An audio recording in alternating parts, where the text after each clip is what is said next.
Fala aí, pessoal, firmeza? De boa? Aqui Joelson da Motor Forte. Mais uma vez estamos aí com um vídeo para a gente bater um papo sobre coisas da oficina mecânica. Eu vou falar com vocês sobre um incentivo que eu sempre estou levando para o pessoal aí, principalmente os nossos alunos, a trabalhar também com diesel. A galera às vezes até me pergunta: Joelson, mas o investimento é alto, eu só trabalho com ciclo Otto, como é que eu faço, por onde eu começo? E eu compartilho a minha experiência. Então, vamos fazer um bate-papo sobre isso e eu vou aproveitar para citar dois casos, duas soluções que a gente acompanhou, ajudamos os nossos alunos a resolver na oficina, sendo que eles estavam assim ingressando nesse mundo do diagnóstico também no diesel. Bora lá?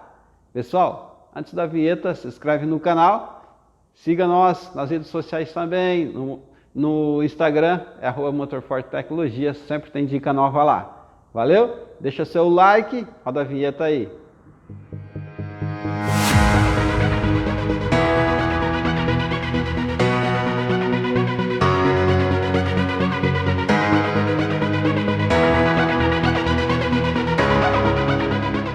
Então, pessoal, falando de diesel, eu vou dizer assim que o diagnóstico é de boa, principalmente se você usar osciloscópio, porque aí a gente tem uma linha de raciocínio bacana para trabalhar. Primeira coisa que eu queria falar é, o pessoal, sempre tem alguém perguntando isso, comentando sobre o investimento, né?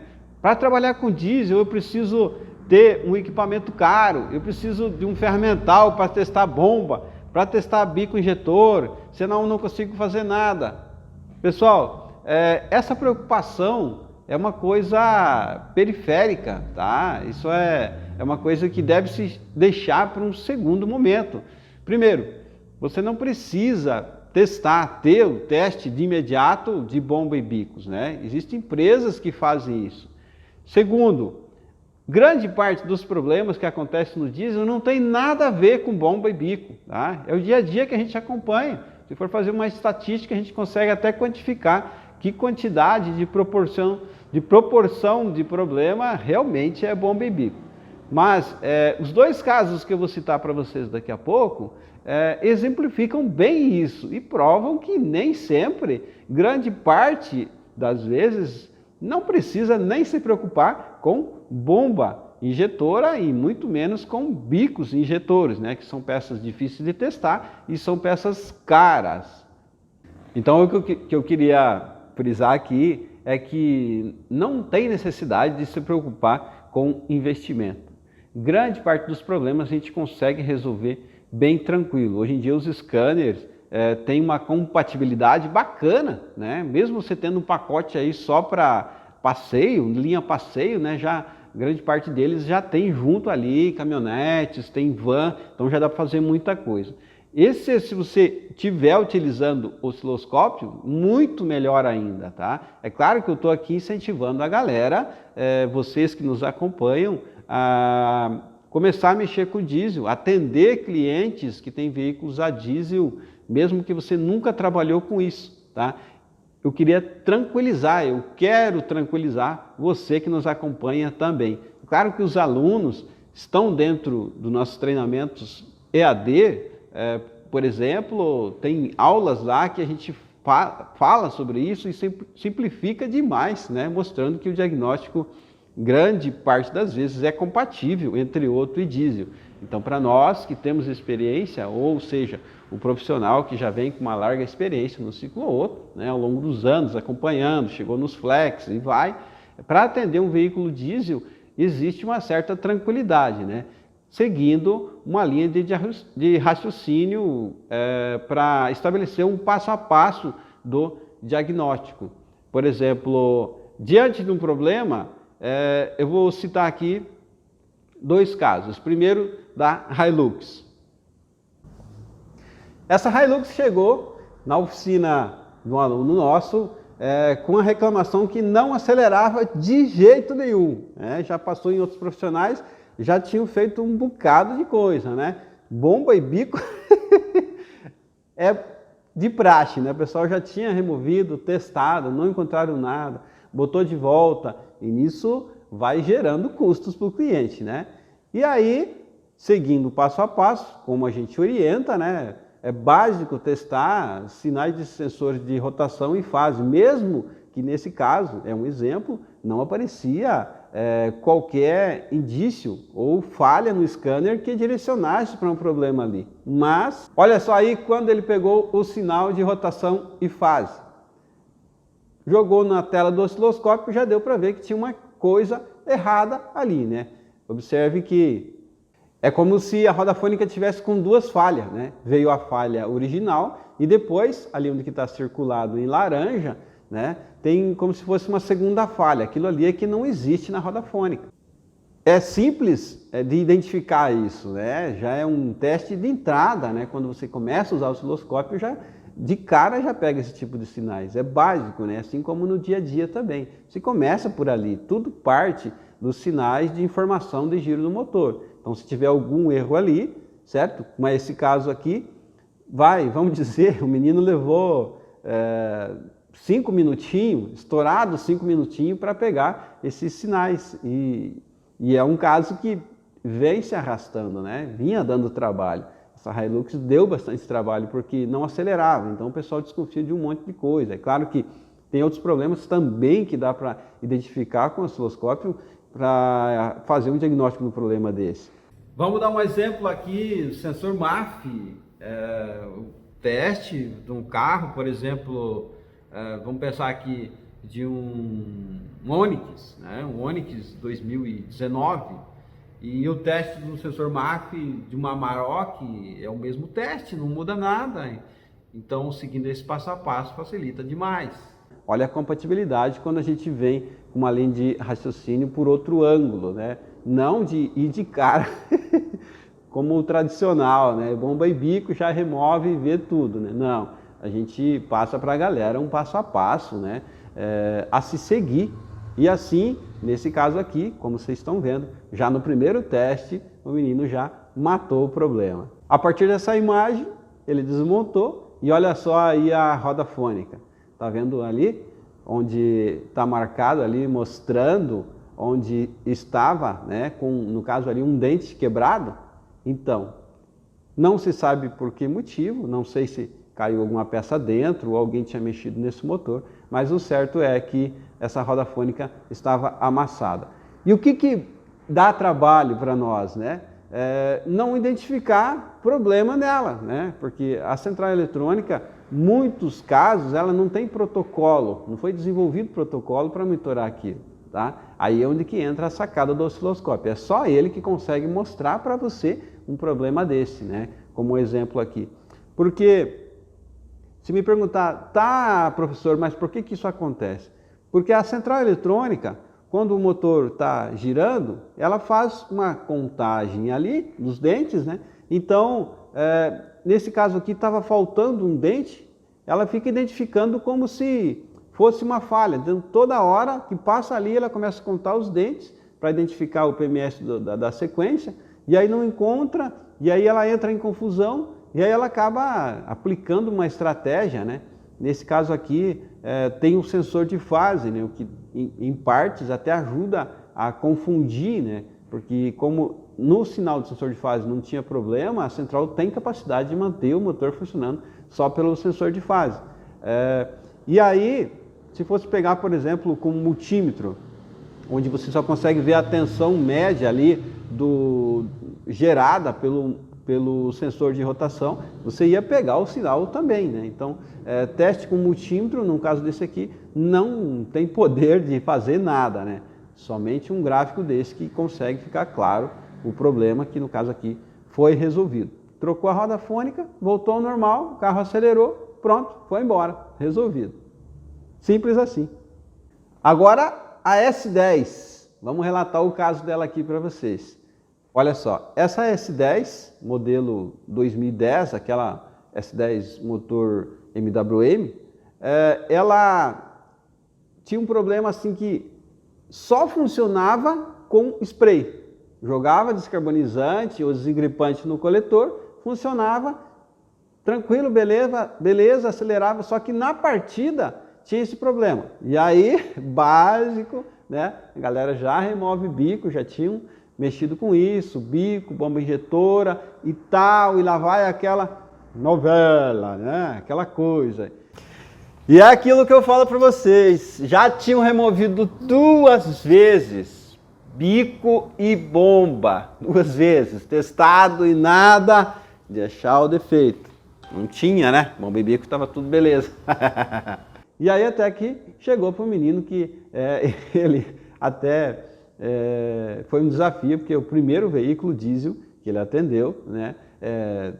Teve também o nosso incentivo, que a gente sempre está falando para o pessoal, tem muito defeito do diesel que é de boa, com osciloscópio é de boa, né?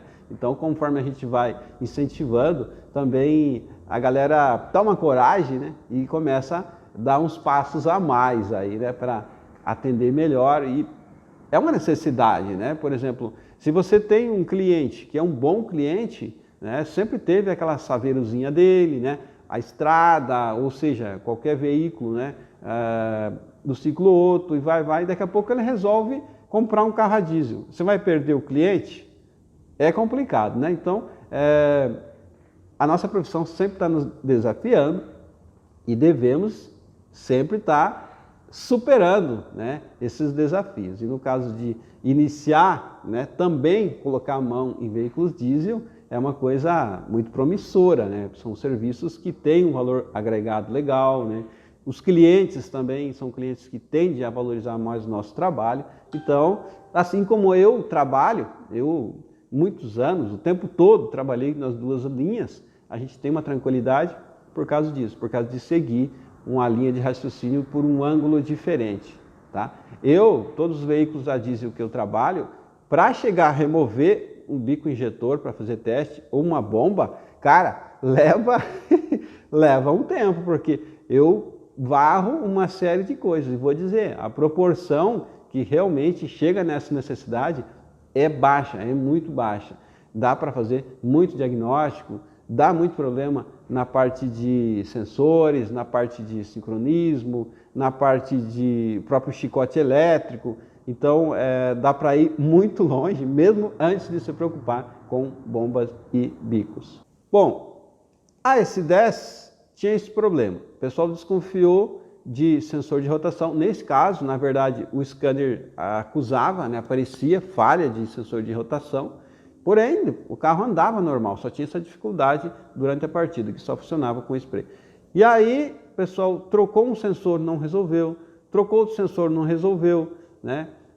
Já tinham, numa tentativa, né, trabalhado em bomba e bico, nada, sem sucesso. E aí, orientado pelas videoaulas do curso Start, onde está o Marcos, que foi o protagonista aqui dessa solução, ele testou esse sensor de rotação fora. E aí ele viu que estava bom, funcionando perfeitamente. Quando colocava no carro, do jeito que vou mostrar esse vídeo aqui para vocês, quando dava a partida, um dos sinais, que no caso lá são 2, que tem que ser na mesma amplitude, um deles ficava com amplitude menor. Olha ali.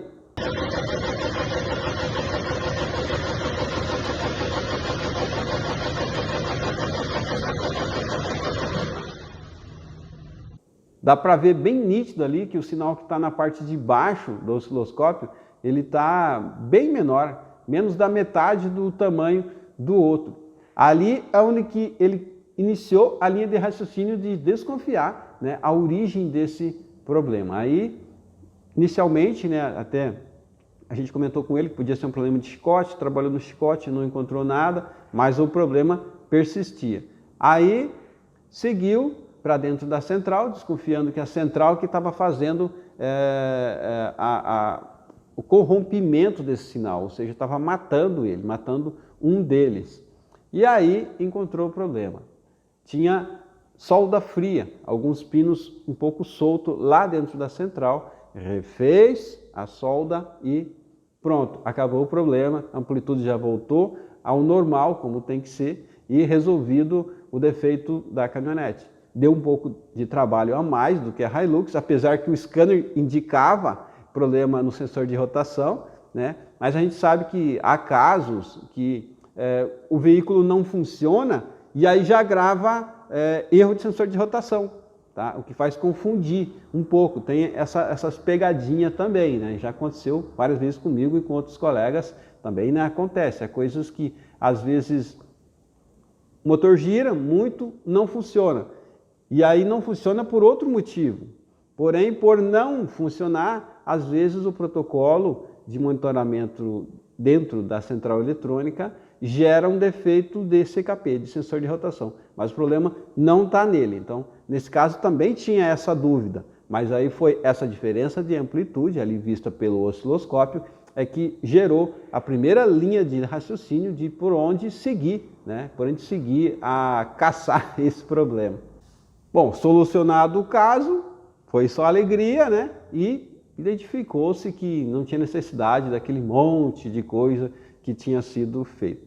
Esses dois exemplos deixam bem claro, né, para a gente e para quem quer que for que acompanhar um caso desse, que preocupar de cara com bombas e bicos é um equívoco, tá? Então, nesse vídeo que eu queria fazer esse bate-papo para incentivar você também, tá? Não tenha medo de diesel. Se você vier por essa linha de raciocínio que a gente sempre está incentivando a galera a seguir, que é o passo a passo, usar o osciloscópio, usar os gráficos para mostrar o que está acontecendo, para testar um sensor, testar um sincronismo, testar uma eficiência, até uma eficiência mecânica de um motor, né? Tem muita coisa a se trabalhar antes de preocupar com bomba e bicos, tá? É assim que a gente trabalha, é assim que a gente incentiva a galera também a seguir. O diesel é muito promissor para nós, então pense nisso. Se você ingressar no diagnóstico avançado com osciloscópio, tem uma maneira bacana de você estar ingressando outros tipos de serviços também aos que você já atende e assim, obviamente, vai melhorar o seu faturamento final e o nível de atendimento, né, de credibilidade e satisfação dos seus clientes, caso eles venham adquirir veículos a diesel, ou de repente tem aquele cliente que já tem as duas linhas, né, automóveis a gasolina, flex e a diesel também, você consegue atendê-los com muito mais tranquilidade. Bacana? É isso aí que eu queria mostrar para vocês e dizer assim, diesel com osciloscópio é de boa. Valeu, pessoal! Obrigado aí por nos acompanhar nesse vídeo. Estamos aí, estamos à disposição, o que depender de nós, a Motorforce Tecnologia está aí para contribuir com a sua vida e a sua carreira profissional. Se inscreve no canal, tá? Deixa seu like, compartilha com seus amigos. Um abraço, nos vemos por aí.